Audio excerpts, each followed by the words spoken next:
troisième et dernière vidéo sur les équations de droite dans l'espace. Donc on va repartir de ce qu'on avait déjà, c'est-à-dire l'équation vectorielle de la droite. De l'équation vectorielle, je vous rappelle qu'on a pu transformer en équation qu'on a appelée équation paramétrique, où on retrouve un point de la droite et les composantes d'un des vecteurs directeurs de cette droite.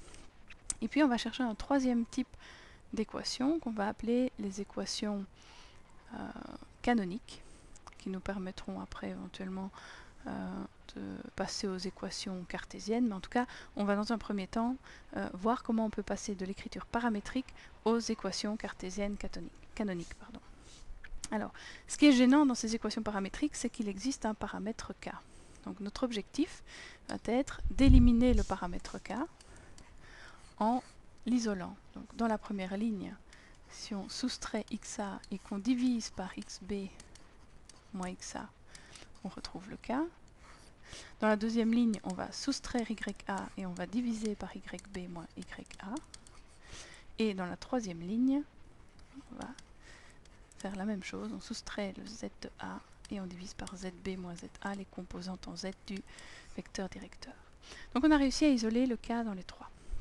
Et puisque ce k doit être égal dans les trois lignes, en fait, on peut égaler ces trois résultats et dire que xb moins xa sur x moins xa sur xb moins xa doit être égal à y moins ya sur yb moins ya, ou encore que z moins za sur zb moins za est égal aux deux précédents.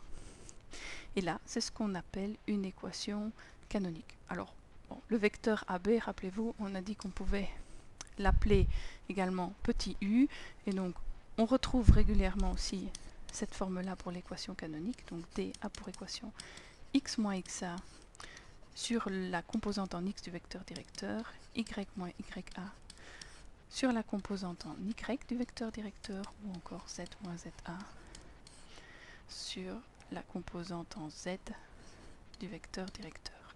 Et donc ceci, c'est ce qu'on appelle l'équation cartésienne canonique, ou plus communément l'équation canonique de la droite.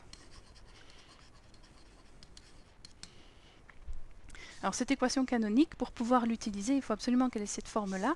Et donc, si on vous la donne dans un exercice, vous devez vous assurer que x, y et z sont présents à l'avant, entre guillemets, de chacune des égalités. Sinon, il faudra peut-être permuter les termes ou multiplier par l'opposé, des choses comme ça. Mais non, il vous faut bien les coefficients 1 et non moins 1. Puis derrière, si vous voulez trouver la coordonnée du point, il faut faire apparaître un moins. Donc c'est le x du point x moins le x du point a. Donc bien faire attention à ce qu'il y ait le moins. Si le moins n'est pas là, vous utilisez la double négation. Le y de a et le z de a. Donc en bleu, on retrouve en fait un point de la droite,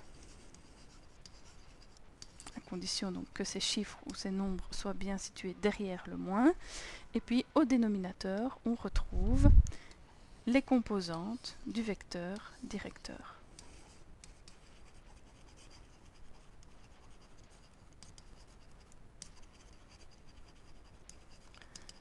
Ce qui veut dire en fait qu'avec les mêmes informations, un point et un vecteur directeur ou deux points finalement, on peut aussi bien écrire les équations paramétriques de la droite que l'équation plutôt canonique de celle-ci.